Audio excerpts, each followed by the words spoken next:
Hello बच्चों, देखो बच्चों, आज हम देखेंगे कोऑर्डिनेट जियोमेट्री, निर्देशांक ज्यामिति। बच्चों देख, एग्जाम में जो जो इम्पोर्टेंट है उन्हीं को देखेंगे बच्चे। ये कोऑर्डिनेट जियोमेट्री में कुछ ज़्यादा है ही नहीं, जितना है उतना दिखते हैं बच्चे। बहुत ही सिंपल चैप्टर है, आराम से हो जाएगा, बस वीडियो में बने रहना। क्या होगा बच्चे, देख इसके बारे में हमने पहले देखा होगा, सुना होगा और देख भी रहे हो सही।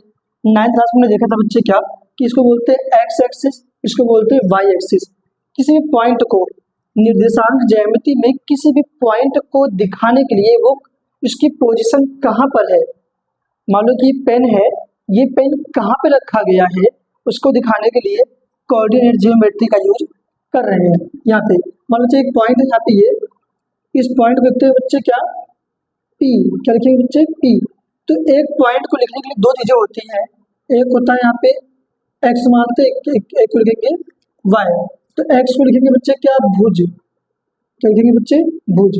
इसको लिखेंगे कोटि, भुज और कोटि। कोई एक बिंदु है, एक बिंदु में दो चीजें आती हैं, भुज और कोटि। मैं हिंदी और इंग्लिश में दोनों में लिखूंगा, आप ध्यान देते रहना। इसको बोलते हैं बच्चे अवशेषा, ABSCISS, अवशेषा। इसको बोलते हैं ऑर्डिनेट, क्या बोलते हैं बच्चे से ऑर्डिनेट, ऑर्डिनेट ORDINAT, ऑर्डिनेट अवशेषा। तो भुज को इंग्लिश में अवशेषा कहते हैं और कोटि को इंग्लिश में कहते हैं ऑर्डिनेट। क्लियर। तो एक बिंदु में दो चीजें होती हैं, भुज और कोटि, अवशेषा एंड ऑर्डिनेट। क्लियर। आइए देखते हैं और आगे। अब देखिए बच्चे ध्यान देना, अगर मैं कोई पॉइंट एक्स पर है, कोई भी पॉइंट अगर यहाँ पे एक्स पर है तो उसका निर्देशांक क्या बनता है, निर्देशांक मतलब उसका बिंदु क्या बनेगा। ध्यान देना, एक्स अक्ष का निर्देशांक क्या बनेगा, एक्स एक्सिस का कोऑर्डिनेट, कोऑर्डिनेट क्या बनेगा बच्चे एक्स कॉमा जीरो। अगर कोई पॉइंट एक्स पर है, कोई पॉइंट एक्स एक्सिस पर है, क्या बनेगा एक्स कॉमा जीरो। जीरो क्यों होगा बच्चे, वाई तो गए ही नहीं ना। मान ली पॉइंट पी है, पी कहाँ पर है, इस पर है ना। तो बच्चे यहाँ देखो बच्चे, जब इस पर है तो वाई तो गया ही नहीं, वाई वाले इधर लिखते हैं ना बच्चे, वाई तो गया ही, तो वाई जीरो होगा, एक्स यहाँ पे हो जाएगा। अगर ये बच्चे इससे यहाँ करो तो वाई पे होगा, तो वाई एक्सिस कोऑर्डिनेट क्या होगा बच्चे, यहाँ पे एक्स तो गया नहीं, मान लो यहाँ पर है कोई एक्सिस, ये पी, तो भैया एक्स वाले पॉइंट पे क्या होगा जीरो, क्योंकि अब तो गया ही नहीं है, वाई पे गया है, वाई जितना गया होगा 1 2 3 4 5 जो जितना गया होगा वाई कर देंगे, क्या होगा बच्चे वाई। क्लियर। तो एक्स अक्ष का निर्देशांक एक्स कॉमा जीरो और वाई अक्ष का निर्देशांक क्या होगा जीरो कॉमा वाई। तो ये छोटी सी बात था ये। आगे बच्चे अगर मैं बोलूँ एक पॉइंट ये है बच्चे, ये है ना, ये क्या है पॉइंट एक, इसका मानते हैं क्या ए, इसका हम देते हैं एक पॉइंट ए, ये इसका इसका कोऑर्डिनेट है बच्चे x comma Y, x1 y1। एक पॉइंट दूसरा है बच्चे ये बी, इसको करता हूँ क्या x2 y2। अभी किसी ने बोला कि इन दोनों पॉइंट के बीच का दूरी निकाल दिखा दो आप, इसको बोलते हैं दूरी सूत्र, डिस्टेंस फार्मूला, है ना बच्चे। एक पॉइंट x1 y1, दूसरा पॉइंट x2 y2, इन दोनों के बीच का दूरी का फार्मूला क्या होगा बच्चे, देख क्या होगा, डिस्टेंस को d रूट में लिखोगे, रूट आगे वाले बिंदु को x2 में से x1 घटा दो, x2 माइनस x1 का होल स्क्वायर। क्लियर। अधिक बच्चे यहाँ पे ऐसे y2 माइनस में y1, y2 माइनस में y1 का होल स्क्वायर बन गया बच्चे आपका डिस्टेंस फार्मूला, है ना। इसको बोलते हैं क्या, दूरी सूत्र बोलते हैं, इसको बोल लो चाहे आप दूरी सूत्र, है ना, डिस्टेंस फार्मूला, डिस्टेंस फार्मूला, है ना बच्चे, दूरी सूत्र या डिस्टेंस फार्मूला। और देखते हैं बच्चे, अगर मैं बच्चे कोई भी पॉइंट है, मान लेते हैं एक पॉइंट ए है, दूसरा पॉइंट बी है, तीसरा पॉइंट सी है, ये तीनों पॉइंट बोलेगा कि आप प्रूव करो कि ये कोलिनियर है, संरेखी है। कोई भी पॉइंट संरेखी कब होगा ये दिखाने के लिए बच्चे ए से बी के बीच दूरी निकाल लो आप, ए बी है ना, बी सी और सी निकाल लो आप, है ना, ए बी सी सी ए। अगर इनमें से किसी को दो को जोड़ोगे बच्चे, A B plus B C बराबर किसके आना चाहिए, सी ए के, है ना। तो हम कह देंगे भैया कि तीनों जो पॉइंट है ए बी सी क्या है, ये कोलिनियर है, कोलिनियर है। तो क्या होगा बच्चे इसका कोलिनियर, संरेखी है, संरेखी है। कब होगा मेरे बच्चे संरेखी, जब ये तीनों पॉइंट 1 2 3 का जब ए से बी की दूरी, पी से सी की दूरी बराबर होगा, जोड़े किसके, सी ए के बराबर है ना बच्चे। तब क्या होगा बच्चे, ये हम क्या कहेंगे भैया, संरेखी है, कोलिनियर है। क्लियर हो बच्चे। अच्छा देखा देख बच्चे, एक फॉर्मूला और है बच्चे, देखो कि बच्चे देख, यहाँ दिखाता हूँ मैं आपको इधर, है ना।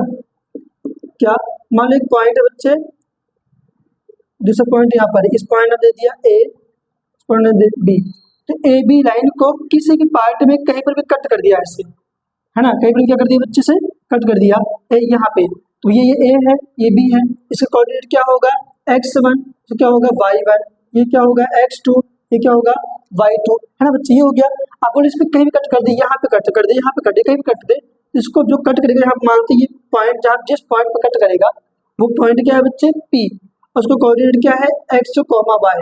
आपको सर यहाँ पर नहीं तो माना आपने बच्चे, यहाँ पे x1 y1 है, यहाँ पे x2 y2, यहाँ पे केवल x और y ले रखा है।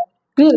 तो ए बी लाइन जो लाइन सेगमेंट है, ए बी लाइन सेगमेंट है, ये जो पी पॉइंट है, ये पी पॉइंट है, कितने किस रेशियो में डिवाइड किया बच्चे, m1 और m2 रेशियो डिवाइड करना है। और जब किया इसका फार्मूला क्या बनेगा बच्चे, यहाँ देख लेते हैं, p ऑफ x, y। तो बच्चे अगर x y निकाल, यहाँ देखो x पहले लिखा है तो x y लिखोगे, m1 x2, इसका पहले मल्टीप्लाई यहाँ कर दो, m1 x2 प्लस, है ना, अब यहाँ पे m2 x1 m2 का मल्टीप्लाई x1 में। क्लियर। और फिर बच्चे अपॉन में ये m1 प्लस में m2 कर दो, m1 प्लस में m2, m1 और m2 को जोड़ दो, फिर कॉमा कर लो बच्चे। जैसे यहाँ पे x वाला किया था ऐसे y वाला कर लो, क्या m1 y2 plus m2 y1 upon में बच्चे क्या होगा, m1 प्लस में m2, है बच्चे। ये हो गया। तो इसे क्या बोलते हैं बच्चे, क्या बोलते था, है ना, इसको बोलते हैं सेक्शन फार्मूला। कौन सा फार्मूला बच्चे, सेक्शन फार्मूला। इसको बोलते हैं क्या, विभाजन सूत्र, विभाजन सूत्र बच्चे यही है क्या, m1 x2 प्लस में m2 x1 अपॉन में m1 प्लस में m2 comma m1 y2 plus में m2 y1 अपॉन में m1 प्लस में m2। ये हो गया बच्चे। देखो जी मेनली यही फार्मूले हैं बच्चे, और कुछ नहीं इस चैप्टर में, और दो तीन बातें हैं, देखते हैं बच्चे, कहाँ बताऊँ मैं आपको, इतना नोट डाउन कर लो बच्चे। पहली बात तो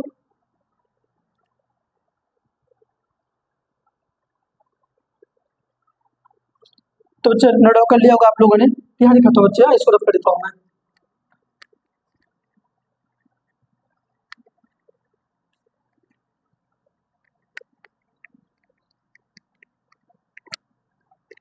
क्या बच्चे देखो, अगर ना एक कॉन्सेप्ट और है, ध्यान देना, पॉइंट जो होंगे ना, 4 पॉइंट से मिलकर कुछ फिगर्स बनेंगे, जैसे 4 पॉइंट, एक पॉइंट ये, एक पॉइंट ये, एक पॉइंट ये। अच्छा क्या बना बच्चे हमारा, एक बना हमारा वर्ग, क्या बना स्क्वायर, है ना बच्चे। एक बनेगा ऐसा ही, ये बच्चे हमारा क्या स्क्वायर, ये क्या बच्चे रोम्बस, इसको बोलते हैं क्या, समचतुर्भुज, समचतुर्भुज। इसमें क्या बोलते हैं बच्चे, वर्ग। तो समचतुर्भुज और वर्ग में क्या अंतर है भी, देखो इसके भी ए बी सी डी, ये पी क्यू आर एस, तो ए बी इसमें हर एक एंगल 90 डिग्री होगा बच्चे, और इसको जो डायगोनल होंगे ना, डायगोनल आपस में इक्वल होंगे, बराबर होंगे, मतलब कि ए सी बराबर होगा किसके, बी डी के। इसमें देखो बच्चे इसके सारे साइड्स क्या होंगे, इक्वल होंगे। इसके भी सारे साइड्स क्या है बच्चे, इक्वल है, बट इसके डायगोनल आपस में बराबर नहीं है। ये क्या यहाँ पे पी आर नॉट इक्वल है क्यू एस के, मेरे बच्चे पी आर नॉट इक्वल है किसके, क्यू एस के, और ए सी इक्वल है किसके, बी सी। और दोनों मेनली डिफरेंस क्या है, ये पूछेगा आपके पेपर में, ये आपके बुक में ऐसे ही है क्या कि भैया अगर वर्ग प्रूव करने की बात करेगा कि आप प्रूव करो कि ये स्क्वायर है, तो ए बी निकालना, बी सी निकालना, सी डी निकालना, डी ए निकालना, सारे इक्वल आना चाहिए क्योंकि भाई सारे साइड इक्वल है, इनके डायगोनल भी क्या होना चाहिए, इक्वल होना चाहिए। लेकिन रोम्बस में ऐसा नहीं है, बस आप इसको ये निकाल लो, क्या सारी साइड निकाल लो, बस हो गया प्रूव। क्लियर। एक फिगर और देखते हैं बच्चे, क्या कि बच्चे ये जैसे ये रहा, ये क्या है बच्चे, ए बी सी डी। तो बच्चे इसके आमने सामने साइड पैरेलल होते हैं, लेकिन इसके डायगोनल बच्चे एक दूसरे को मतलब कि बाइसेक्ट करते हैं। एक यहाँ पर भी लेता हूँ मैं, ये पी क्यू आर एस, ये रहा, ये रहा।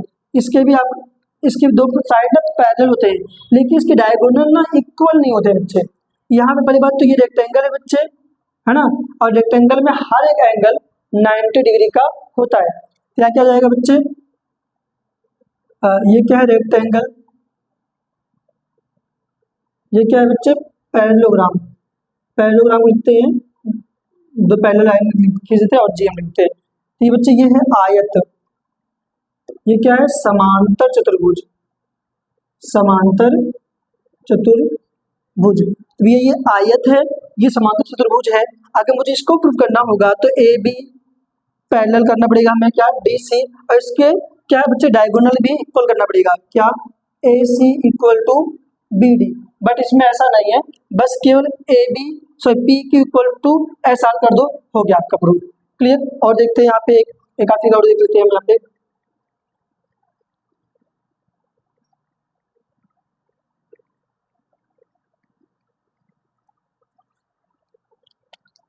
देख बच्चे ट्रायंगल भी कई तरह के होते हैं। ट्रायंगल देखते हैं, अगर तीन बिंदु से अगर कोई चित्र बनता तो क्या होगा बच्चे उसका, बच्चे मान लो एक ट्रायंगल ये रहा,